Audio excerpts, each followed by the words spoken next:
नमस्कार, आप देख रहे हैं 4 PM और मैं हूं आपके साथ निधि तिवारी। देश में इन दिनों चुनाव आयोग को लेकर जोरदार बहस चल रही है। विपक्षी दल लगातार चुनाव आयोग पर सवाल उठा रहे हैं और ज्ञानेश कुमार की भूमिका पर भी सवाल उठ रहे हैं।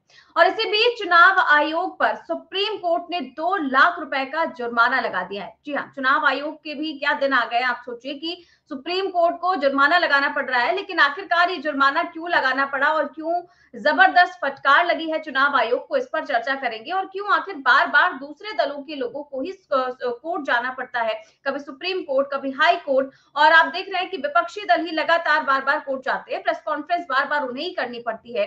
ये मामला क्या गंभीर सवाल उठाता है और इसमें वोट चोरी वाला खेल भी कैसे दिखाई देता है, इन सारी चीजों को लेकर के चर्चा करेंगे। और कांग्रेस ने कैसे इसको एक्सपोज किया है ये भी आपको दिखाएंगे। साथ ही साथ चर्चा इस बात पर करेंगे कि कैसे सोनम वांगचुक को गिरफ्तार करके मोदी सरकार ने अपने ही पैरों पर कुल्हाड़ी मार ली है और कैसे विदेशों तक में इस पर मोदी सरकार की जबरदस्त तरीके से फजीयत हो रही है, क्या कुछ लिख रहे हैं विदेशी अखबार। इन सारी चीजों को लेकर के हम चर्चा करेंगे और इस चर्चा में हमारे साथ मौजूद हैं प्रोफेसर अखिल स्वामी सर। सर, बहुत बहुत स्वागत है आपका। तो सर, सबसे पहले मैं चुनाव आयोग को लेकर के जिस तरीके की आजकल खबरें सामने आ रही हैं वो दिखाना चाहूंगी। सबसे पहले ये हेडलाइन मैं आज तक की दिखाऊंगी कि जो जुर्माना लगाया गया है, सुप्रीम कोर्ट ने उत्तराखंड चुनाव आयोग पर लगाया 2 लाख का जुर्माना, वोटर लिस्ट में डबल एंट्री को लेकर फटकारा। तो यहाँ पर जुर्माना भी लगाया है और फटकार भी लगाई है। इसको लेकर के जो पूरा मामला है वो भी हम आपको बताएंगे। सबसे पहले हम आपको खबर दिखाते हैं। खबर जो है वो यह है कि कई मतदाता सूचियों में नाम वाले व्यक्ति को पंचायत चुनाव लड़ने की अनुमति देने के मामले में सुप्रीम कोर्ट ने शुक्रवार को उत्तराखंड राज्य चुनाव आयोग की अपील खारिज कर दी। साथ ही 2 लाख रुपए का जुर्माना भी लगाया। शीर्ष अदालत ने हाईकोर्ट के आदेश में हस्तक्षेप से इनकार करते हुए राज्य निर्वाचन आयोग से कहा कि आप वैधानिक प्रावधानों के खिलाफ निर्णय कैसे दे सकते हैं, ये जो है सुप्रीम कोर्ट ने पूछा है। और ये जो पूरा मामला है, पूरा मामला क्या है वो समझाने के लिए मैं ये स्लाइड दिखाना चाहूंगी। इसमें बताया गया है कि आखिरकार ये पूरा मामला है क्या। तो सबसे पहले तो मामला ये है कि उत्तराखंड राज्य निर्वाचन आयोग ने एक सर्कुलर निकाला था। इसमें कहा गया था कि जिन प्रत्याशियों के नाम एक से ज्यादा वोटर लिस्ट में है वो भी पंचायत चुनाव लड़ सकते हैं। इस सर्कुलर पर नैनीताल हाईकोर्ट ने 11 जुलाई 2025 को रोक लगा दी थी। आयोग ने इस आदेश को सुप्रीम कोर्ट में चुनौती दी और फिर क्या हुआ, सुप्रीम कोर्ट ने आयोग की याचिका खारिज कर दी। 26 सितंबर 2025 की ये बात है। आयोग पर फिर 2 लाख का जुर्माना लगाया। सुनवाई जस्टिस विक्रम नाथ और जस्टिस संदीप मेहता की बेंच ने की और बेंच ने कहा कि आप वैधानिक प्रावधान के खिलाफ फैसला कैसे दे सकते हैं। इसके अलावा जो है इसका कानूनी आधार क्या है उसके लिए लिखा हुआ है कि नैनीताल हाईकोर्ट ने कहा था कि आयोग का स्पष्टीकरण उत्तराखंड पंचायती राज अधिनियम 2016 की धारा 9(6) और 9(7) के खिलाफ है। कानून साफ कहता है कि कोई भी व्यक्ति एक से ज्यादा निर्वाचन क्षेत्र या वोटर लिस्ट में नाम दर्ज नहीं करा सकता। सुप्रीम कोर्ट ने भी माना कि आयोग का सर्कुलर कानून के विपरीत है। तो ये सब जो कुछ भी हो रहा है, आपने देखा सर कि खुद मुख्य चुनाव आयुक्त के लिए मामला बिल्कुल ही शर्मसार करने वाला है कि उनकी अध्यक्षता में आखिरकार चुनाव आयोग कैसे काम कर रहा है। नियम कानून का तो पालन करना चाहिए, पर बुरा लग जाता है जब विपक्षी नेता सवाल उठाते हैं, फिर उस पर शेरो शायरी होती है और फिर उनको हलफनामे दाखिल करने के लिए कहा जाता है। लेकिन आप सोचिए कि मामला कितना ज्यादा शर्मसार करने वाला है और ये कितनी मिली भगत चल रही थी बीजेपी और चुनाव आयोग की कि इस तरीके का मामला हाईकोर्ट ने खारिज किया, उसके बाद सुप्रीम कोर्ट ने भी खारिज किया, उसके बाद भी चुनाव आयोग लगा हुआ है। इस मामले को लेकर आप क्या कहना चाहेंगे सर? जय संविधान। देखिए, पहली बात तो निधि ये है, ये जो चुनाव आयोग पे 2 लाख रुपए का जुर्माना लगा है, तो क्या ये वहां के मुख्य चुनाव आयुक्त तो अपनी ननिहाल से पैसा लेके आएंगे? भाई, ये पैसा तो हम टैक्स पेयर्स का ही होगा ना। तो दंड किस पे लगा? दंड तो हमको लगा। दोष किसने किया था? चुनाव आयोग ने किया था। आप ये बताइए, अगर खुद चुनाव आयोग ये कहे, अगर खुद चुनाव आयोग ये कहे कि जिस व्यक्ति का नाम 2 जगह वोटर लिस्ट पे है वो इलेक्शन लड़ सकता है, इसका मतलब आप अपनी इनकॉम्पिटेंस को, अपनी अकर्मण्यता को सर्टिफिकेट दे रहे हैं। भाई, अगर मैं टीचर हूं, मैं कहूंगी ठीक है कोई बात नहीं, नकल कर ली कोई बात नहीं, जो नकल करेंगे उनको भी नंबर मिलेंगे, जो नहीं नकल करेंगे उन्हें नंबर लिए, तो मैं किस प्रकार का टीचर हूं? अच्छा, दूसरा जो इससे लेसन लेने की आवश्यकता है, इसका मतलब यह है अब ये माननीय न्यायालयों को सोचना पड़ेगा, उनके आदेशों का अनुपालन ही नहीं हो रहा है, संविधान का अनुपालन नहीं हो रहा है, मर्यादाओं का नहीं पालन हो रहा है। और अब ये इतने उच्छृंखल हो गए हैं, ये इतने ज्यादा उच्छृंखल हो गए हैं कि इन्हें अब किसी प्रकार की मर्यादाओं का कोई प्रश्न ही नहीं है। भाई आप खुद बताइए, लॉजिक बताइए भाई। ये तो उसी प्रकार से हुआ, कोई बात नहीं, 4 मर्डर कर दिए, कोई बात नहीं, आपको जेल से छोड़ देते हैं, जैसे बाकी लोग घूम रहे हैं वैसे ही आप लोग घूमिए। अच्छा, उसके बाद हाईकोर्ट ने जब इसको स्टे कर दिया, उसके बाद भी आप सुप्रीम कोर्ट गए, इसका माने आप निर्लज्ज हैं, आप बेशरम हैं। भाई अगर हाईकोर्ट ने निर्णय दिया था और औचित्यपूर्ण है, अगर उन मुख्य चुनाव आयुक्त जो उत्तराखंड के हैं, अगर उनसे पर्सनल लेवल पे भी बात करेंगे, क्या आप इस बात का औचित्य समझते हैं? वो खुद कहेंगे हाँ इस बात का कोई औचित्य नहीं है, लेकिन क्योंकि भारतीय जनता पार्टी के लोगों का दबाव है इसलिए ऐसा कर रहे हैं। अभी एक नई विस्फोटक जानकारी मिली है, कुंदरकी विधानसभा का जो बाई इलेक्शन हुआ, हमेशा से वो सीट ऐसी है जहां पे माइनॉरिटी का डोमिनेशन है और हमेशा माइनॉरिटी का कैंडिडेट जीता है और 25,000, 30,000, 50,000 से जीता है। बाई पोल के अंदर भारतीय जनता पार्टी का कैंडिडेट 1,30,000 वोट से जीत गया। बाद में जब लोगों ने बताया तो पता चला कि वहां पे लोगों को वोट नहीं डालने दिया, लोगों के वो जो आधार कार्ड थे वो छीन लिए गए, लोगों के वोटर आईडी कार्ड छीन लिए गए, और उसके बाद जहां पे 70% माइनॉरिटी वोट्स हैं, वहां 1,30,000 वोट से भारतीय जनता पार्टी के कैंडिडेट को हरा दिया गया और चुनाव आयोग से शिकायत करते रहे और चुनाव आयोग ने कोई सुनवाई नहीं की। भाई मैं मेजॉरिटी कम्युनिटी का हूं, इसके बावजूद मुझे इस तरह की बातों से भारत के लोकतंत्र और संविधान पे खतरा दिखाई पड़ता है, इसलिए मैं इसका विरोध करूंगा। कौन जीता कौन हारा, लेकिन जो जीत हार होनी चाहिए वो ईमानदारी से होनी चाहिए, बेईमानी से नहीं होनी चाहिए। इस मामले में मैं अटल जी का भी कायल हूं, जब उन्होंने कहा था अगर मुझे 1 वोट के लिए भी घूसखोरी करनी पड़े तो मैं ऐसे पद को तुरंत छोड़ दूंगा। और यही देश की मर्यादा है, यही उच्च पद पे बैठे हुए लोगों की मर्यादा है।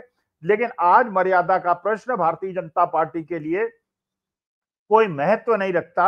बिहार इलेक्शन में जब उन्होंने देख लिया कि महागठबंधन लीड ले रहा है और ओवैसी साहब भी वो काम नहीं कर पा रहे जो कर सकते थे, और जिस प्रकार से प्रशांत किशोर भी अपने डेलीगेटेड पावर का यूज नहीं कर पा रहे हैं, तो 10,000 रुपए बिहार की महिलाओं को मिलेगा इलेक्शन के पहले, बाकी प्रदेशों की महिलाओं को नहीं मिलेगा। उत्तर प्रदेश की महिला, हरियाणा की महिला, आपको याद होगा दिल्ली के अंदर 2,500 रुपए महिलाओं को देंगे, क्या हुआ? महाराष्ट्र के अंदर पैसा बांट दिया गया और बाद में पैसा वापस ले लिया गया। बाद में कह दिया कि नहीं आप लोग एलिजिबल नहीं थे, पूरा अपने नियम ने खुद ही बांटा और खुद ही वापस ले लिया। फिर कहा FIR लिखाएंगे नहीं तो पैसा वापस कीजिए, महाराष्ट्र में उनसे पैसा वापस ले लिया। वही बिहार के अंदर होने वाला है, लेकिन खुलेआम घूसखोरी हो रही है। हर जगह से खबरें मिल रही हैं, चाहे अरुणाचल हो चाहे मणिपुर हो, हर जगह स्थिति यह है।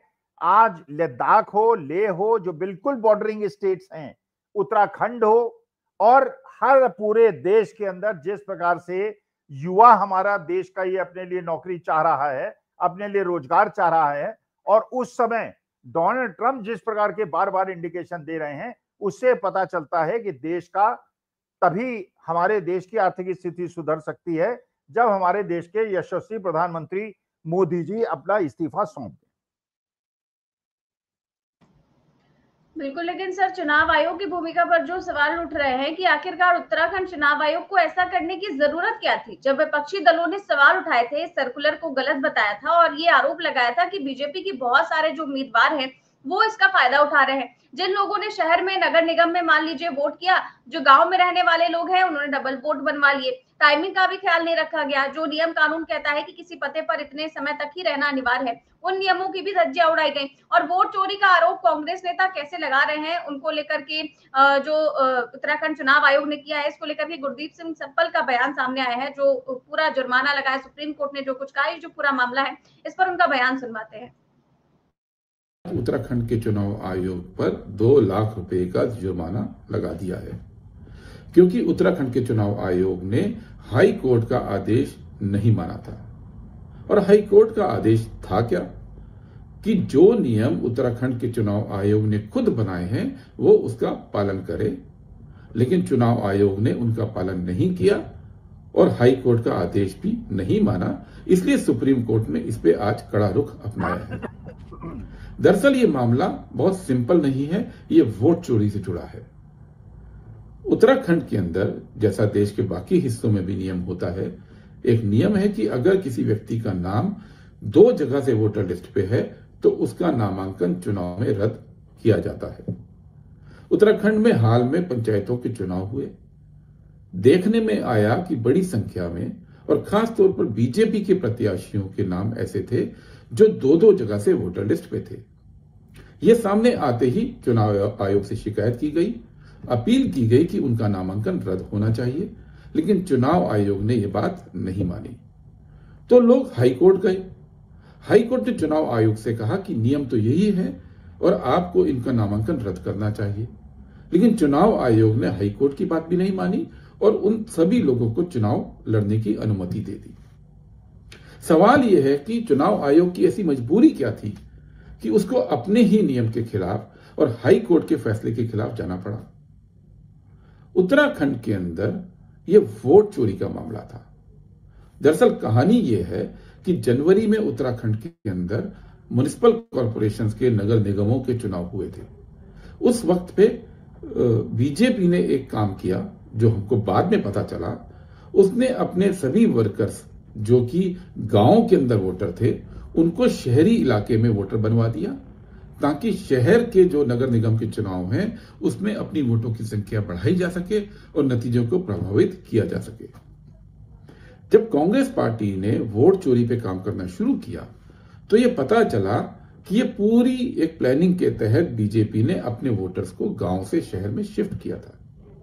उसी वक्त हमको यह भी मालूम पड़ा कि अब बीजेपी जो कुछ महीनों बाद पंचायतों के चुनाव होने जा रहे थे उसके लिए इन सभी वोटर्स को वापस गांव में रजिस्टर करवा रही है। यह पता चलते ही कांग्रेस पार्टी ने और कांग्रेस के प्रदेश अध्यक्ष करण महारा ने चुनाव आयोग को चिट्ठी लिखी कि इसकी अनुमति नहीं दी जा सकती है, क्योंकि चुनाव आयोग का नियम यह कहता है कि किसी भी व्यक्ति को किसी भी पते पर वोटर के रूप में रजिस्टर करने के लिए उसमें कम से कम 6 महीने रहना जरूरी है और दूसरे चुनाव में 6 महीने से कम का वक्त है। तो 6 महीने के अंदर कोई भी वोटर पहले शहरी इलाके में और फिर गांव के अंदर अपना नाम रजिस्टर नहीं कर सकता है।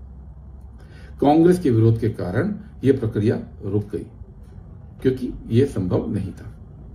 लेकिन जब बीजेपी के लोगों को यह पता चला और जब उन्होंने देखा कि उनके जो वोटर्स थे वो शहर से अब वापस गांव में रजिस्टर नहीं हो रहे हैं, तो उन्होंने शिफ्टिंग का आइडिया छोड़ दिया और उन वोटर्स ने नए वोटर के रूप में गांव में रजिस्ट्रेशन करवाना शुरू कर दिया।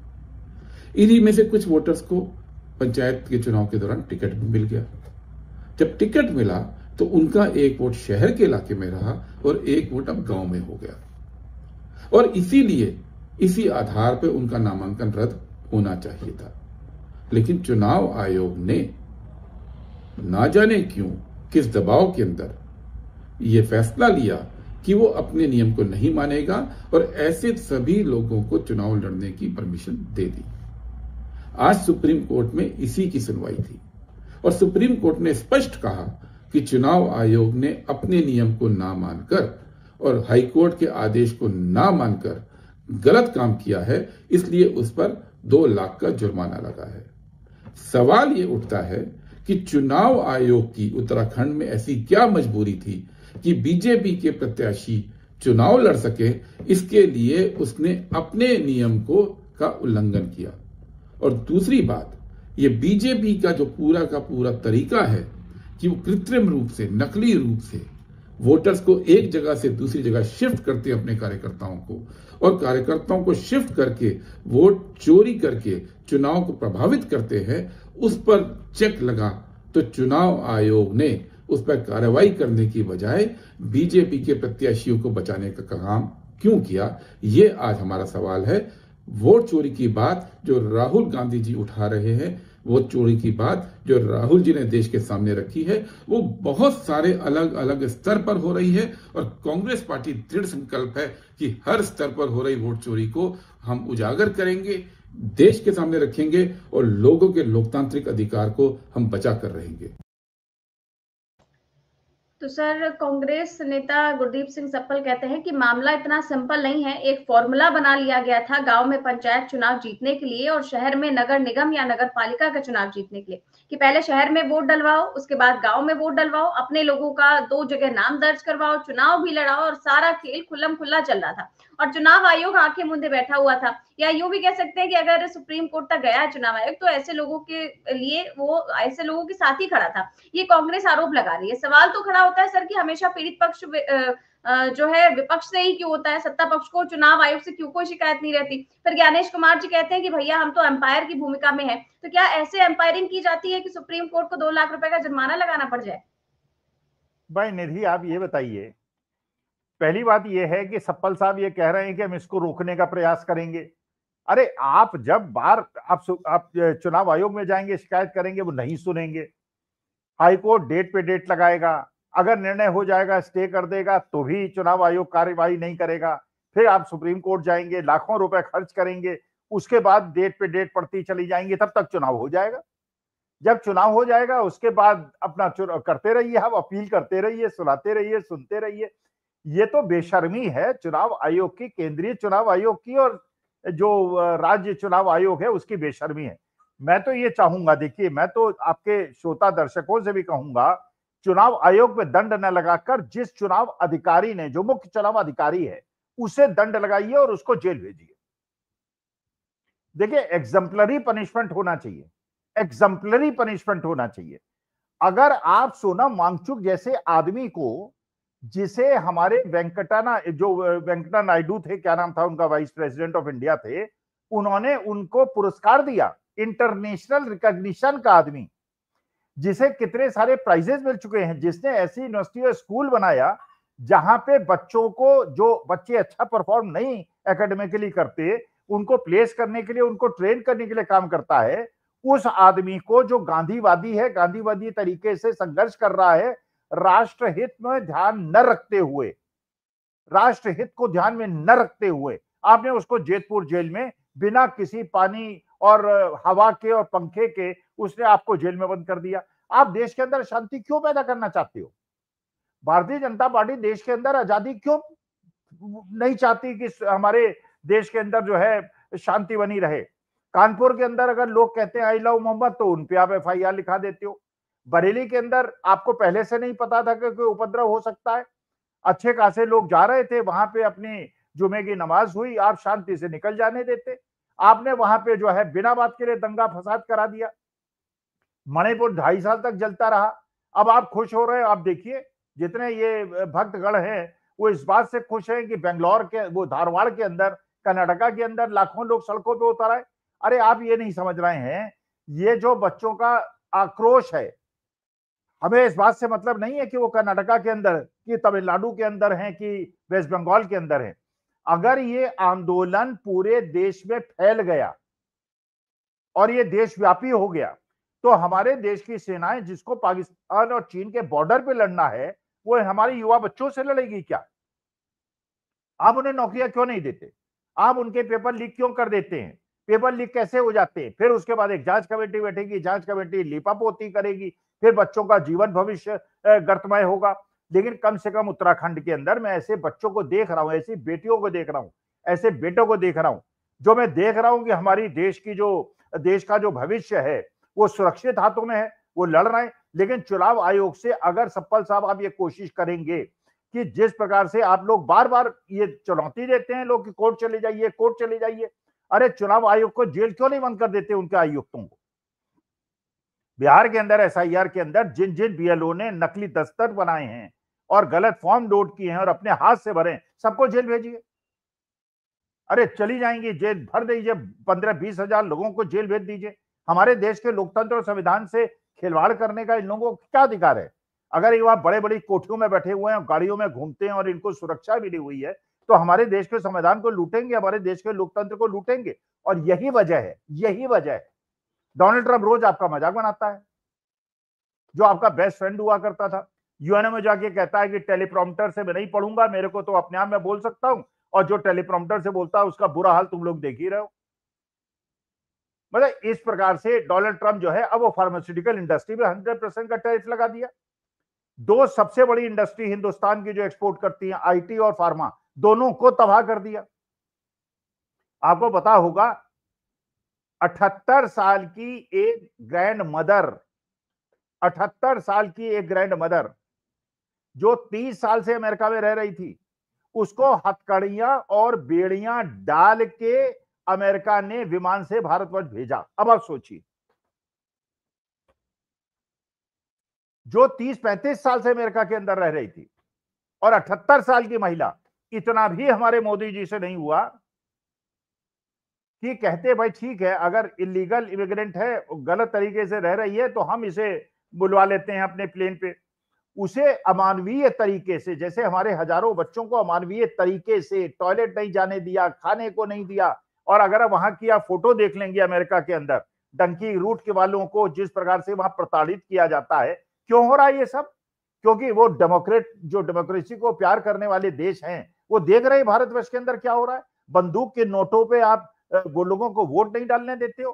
भाई देखिए निधि, साफ साफ बात है, मैं हिंदू हूं और गर्व है कि मुझे हिंदू हूं और मेरे को अपने धर्म से प्यार है, लेकिन मुझे मुसलमानों को इस प्रकार सताए जाने से कष्ट है, सिखों को सताए जाने से कष्ट है, क्रिश्चियंस को या किसी को भी आप सताए जाएंगे, क्योंकि वो मेरे परिवार के सदस्य हैं।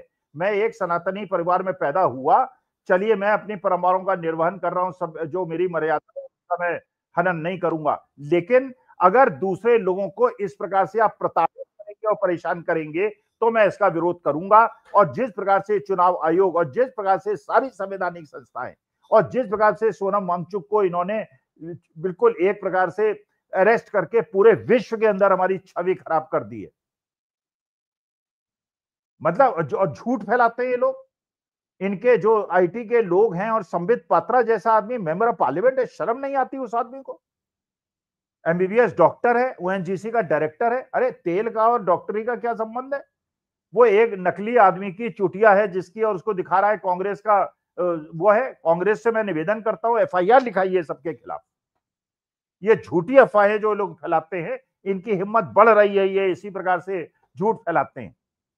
अरे हमारे देश के लोकतंत्र संविधान को जिसे आज तक खतरा नहीं हुआ, ये और फिर वहां घूस बांट रहे हैं आप जाके बिहार में, 10,000 रुपए वहां की महिलाओं को दे रहे हैं। और वहां की महिलाओं से भी प्रियंका गांधी ने बिल्कुल ठीक कहा, 10,000 ले लो, 10,000 ले लो, लेकिन इस देश के लोकतंत्र और संविधान को मरने मत देना।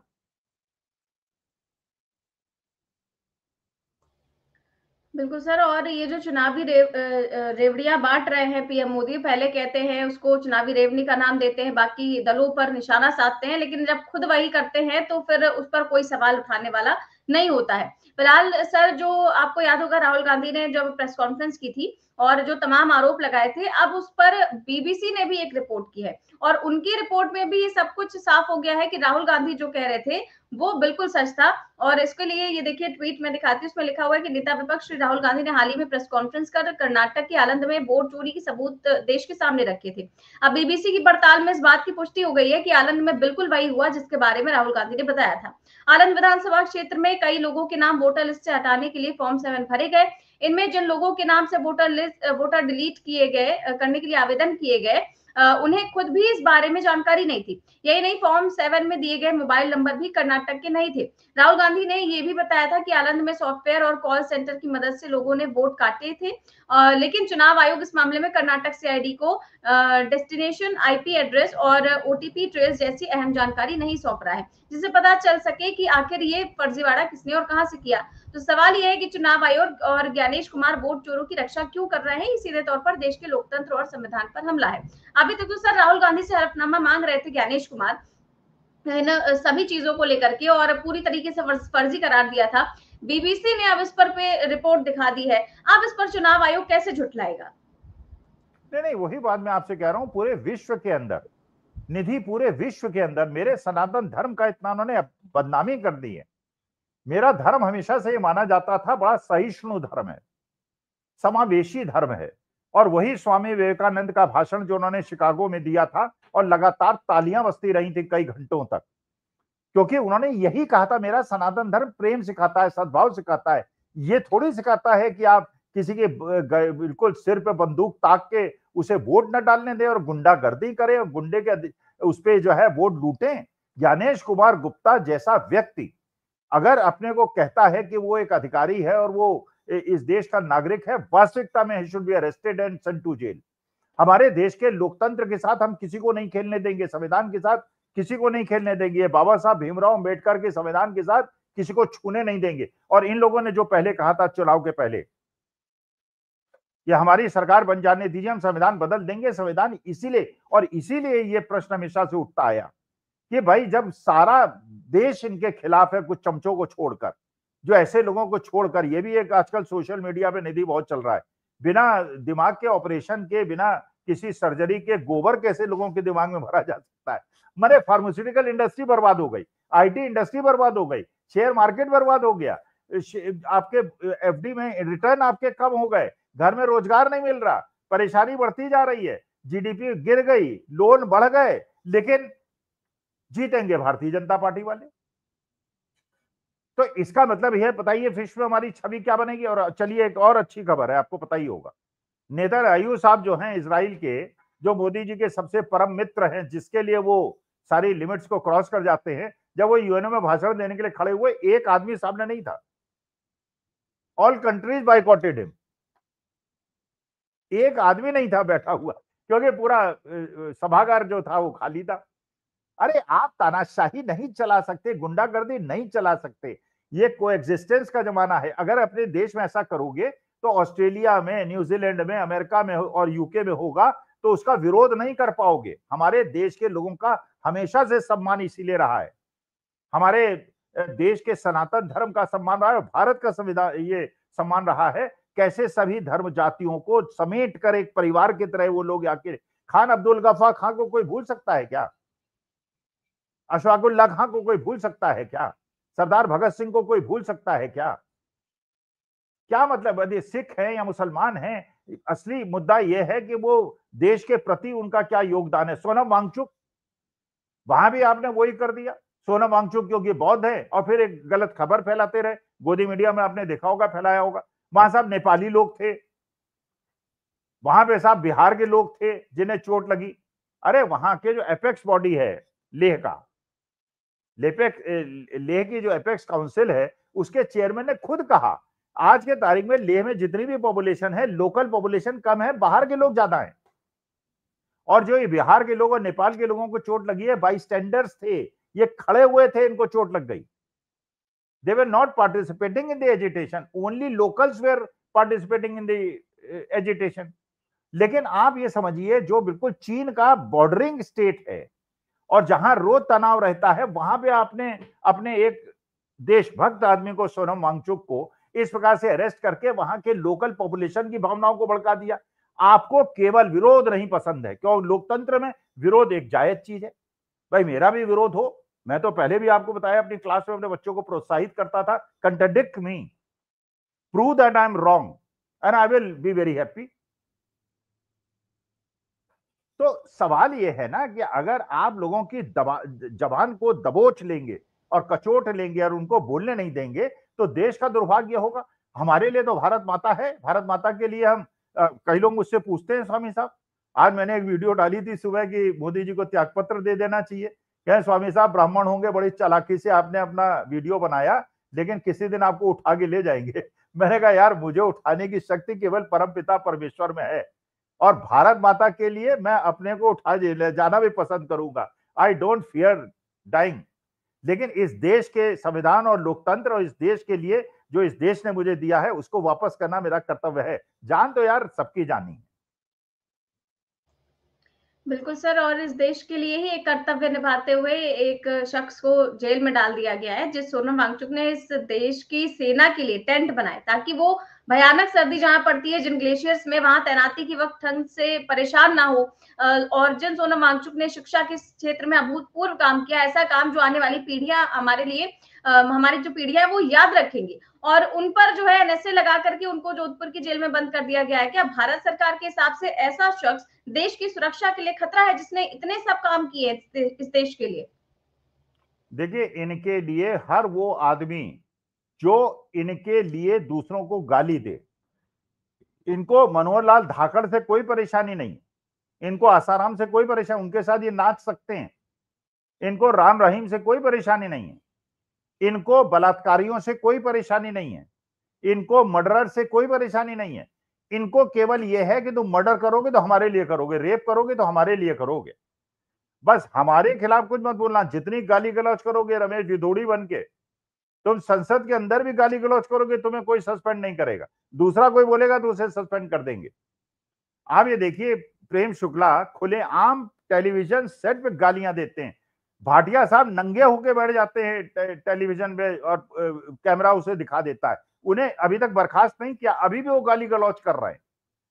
गाली गलौज करने वाले और गुंडागर्दी करने वाले इनको पसंद आते हैं, लेकिन इनके लिए करें, दूसरे के लिए अगर आप भगवत गीता में पढ़ोगे आपको बंद कर देंगे, इनके लिए मारकाट भी कर दोगे, कोई परेशानी नहीं। बिल्कुल सर, यहाँ पे इनको कोई परेशानी नहीं है और ना तो यहाँ की जो मीडिया है वो सोनम वांगचुक के लिए आवाज उठा रही है, इनफैक्ट उनको बता रही है कि वो किस तरीके के उन्होंने काम किए, कि जो है उन पर इस तरीके के आरोप लगे हैं, उन्होंने भड़काया है, उकसाया है युवाओं को, छात्रों को, इसको लेकर के दिखा रही है। लेकिन विदेशी मीडिया यहाँ पर जो है ये सारी चीजें दिखा रही है। और देखिए कि द गार्डियन ने छापा हुआ है इस चीज को लेकर के, और अलग अलग अखबार है, देखिए अल जजीरा है, उन्होंने भी छापा है कि कैसे एक्टिविस्ट सोनम वांगचुक को गिरफ्तार किया गया, और साथ ही साथ राइटर्स ने छापा हुआ है। आप देखिए कि बड़े बड़े अखबार है, DW है, बहुत बड़े बड़े अखबारों ने छापा हुआ है, लेकिन यहाँ की जो मीडिया है वो इसको बिल्कुल भी तवज्जो देने के लिए राजी नहीं। क्या आपको लगता है सर कि ये मुद्दा विदेशों में मोदी सरकार की काफी ज्यादा फजीहत करवाने वाला है, जिस तरीके से गिरफ्तारी हुई है? इससे ज्यादा निधि क्या फजीहत हो सकती है भाई, इससे ज्यादा क्या फजीहत हो सकती है कि अमेरिका ने सारे देशों जिन पे टैरिफ लगाया, सबसे ज्यादा टैरिफ भारतवर्ष पे लगाया, सबसे ज्यादा टैरिफ। अमेरिका कितनी बार गए हैं मोदी जी, आप बताइए? 9-10 बार गए हैं। केवल एक बार स्टेट गेस्ट का ऑनर उन्हें मिला है, बाकी मामलों में उन्हें स्टेट गेस्ट का ऑनर ही नहीं मिला। और उन्हें मुनीर को बिठा के अपने यहाँ व्हाइट हाउस में लंच कराते हैं और कहते हैं my best friend and Pakistan is a great nation. इससे बुरी स्थिति क्या हो सकती है? चीन जाते हैं आप, अच्छा फिर एक नई इन्होंने गलतफहमी फैला दी, झूठ फैला दिया सोनम वांगचुक के लिए कि साहब वो रावलपिंडी गए थे, पाकिस्तान गए थे। आज सोनम वांगचुक ने खुद अपने इंटरव्यू में बताया, यूएनओ ने एक कॉन्फ्रेंस के लिए बाहर पूरे विश्व के लोगों को बुलाया था, गणमान्य लोगों को बुलाया था, और सोनम वांगचुक को भी बुलाया गया था यूएनओ की कॉन्फ्रेंस के लिए। सोनम वांगचुक उसमें गए, और सोनम वांगचुक खुद कह रहे हैं अपने मुंह से कि जब मैं वहां पे गया तो मैंने मोदी जी की बड़ाई की, और मोदी जी की बड़ाई मैंने की एनवायरमेंटल प्रोटेक्शन के लिए। जब मोदी जी शुरू में कहते थे एनवायरमेंट को प्रोटेक्ट करेंगे, कूड़ा वो अपना सूट वूट पहन के वो कोई प्लास्टिक की थैली उठा लेते थे और गोदी मीडिया उसके पीछे चल देता था। वो सोनम वांगचुक जो कि एक कॉन्फ्रेंस अटेंड करने पाकिस्तान गया और वहां पे उसने मोदी जी के फेवर में बोला, वहां बीजेपी के मंत्री थे, मोदी जी नहीं थे, बीजेपी के मंत्री थे, उन्होंने अप्रिशिएट किया सोनम वांगचुक को। वेंकटा नायडू ने उनको इनाम दिया, और उनको आप जेल में बंद कर रहे हैं कि साहब वो पाकिस्तान क्यों गए?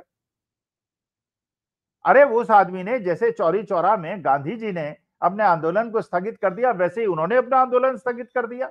लेकिन जो सोनम वांगचुक ने खुद कहा कि वहां के लेह लद्दाख के जो बच्चे हैं उनको वैसे ही उद्वेलित हैं, उन्हें नौकरी नहीं मिल रही। अच्छा, मुझे अरेस्ट करके आपको कोई नुकसान, मैं तो अरेस्ट करने के लिए तैयार हूं, आ जाइए, मैं तो वेट कर रहा हूं, मुझे अरेस्ट कर लीजिए। लेकिन सोनम वांगचुक ये कहते हैं मुझे अरेस्ट कर लोगे तो अनरेस्ट और बढ़ जाएगा, ये राष्ट्रहित में नहीं है कि मुझे अरेस्ट करो। कर लिया। अन्ना हजारे को क्यों नहीं? एक फर्जी आंदोलनकारी अन्ना हजारे जैसा दुष्ट, ये डिफेमेशन तो नहीं हो जाएगा? दुष्ट कह रहा हूं, फर्जी कह रहा हूं, नहीं अगर होता है तो भैया माफी मांग लेता हूं, जेल वेल नहीं जाना मुझे, जाऊंगा तो देश के लिए जाऊंगा, ये डिफेमेशन में नहीं जाऊंगा। तो ये अन्ना हजारे जिस प्रकार से हमारे देश को गुमराह किया, झूठा आंदोलन, एक फर्जी आंदोलन आरएसएस की मदद से उन्होंने शुरू किया, उसे कांग्रेस ने इसीलिए अरेस्ट नहीं किया था कि अनरेस्ट फैल सकता है देश के अंदर, और सारे आरएसएस के लोग पीछे लगे। आजकल प्रशांत किशोर के पीछे लगे हुए हैं। प्रशांत किशोर की मीटिंग में जितने लोग भीड़ इकट्ठी होती है, अगर 5,000 की भीड़ होती है, 4,500 आरएसएस बीजेपी के होते हैं, केवल उनका माहौल बनाने के लिए कि अपोजिशन का वोट डिवाइड हो जाए। ओवैसी साहब भी पहुंच गए हैं, वो भी अपना धुआंधार बैटिंग कर रहे हैं, हिंदू मुसलमान कर रहे हैं, जिससे पोलराइजेशन हो जाए, बीजेपी जीत जाए। तो देखिए, सोनम वांगचुक का गिरफ्तारी, जैसे एक बार आपको याद होगा ना, लाला लाजपत राय ने कहा था, जब अंग्रेजों ने लाठियों से पीटा था, उन्होंने कहा था ये एक एक लाठी जो है कफन का आखिरी कील साबित होगी अंग्रेजों के शासन की। ये सोनम वांगचुक को गिरफ्तार करके इन्होंने इतनी बड़ी गलती की है, पूरे विश्व के अंदर आज के तारीख में इसीलिए देश की प्रतिष्ठा खत्म हो गई। बिल्कुल सर, और इसीलिए जो है देश विदेशों तक में इस चीज की चर्चा हो रही है कि वो सोनम वांगचुक जिन्होंने अपने देश के लिए इतना सब कुछ किया है, उनको आज गिरफ्तार करके उन पर एनएसए लगा दिया गया है। और आज इन विषयों को लेकर के हमने चर्चा की। बहुत बहुत शुक्रिया सर आपका आज की चर्चा के लिए। तो आप देख रहे थे आज की चर्चा, कैसी लगी आपको हमें कमेंट बॉक्स पे अपनी राय जरूर दें। चैनल को सब्सक्राइब भी करें और ज्वाइन भी करें। नमस्कार।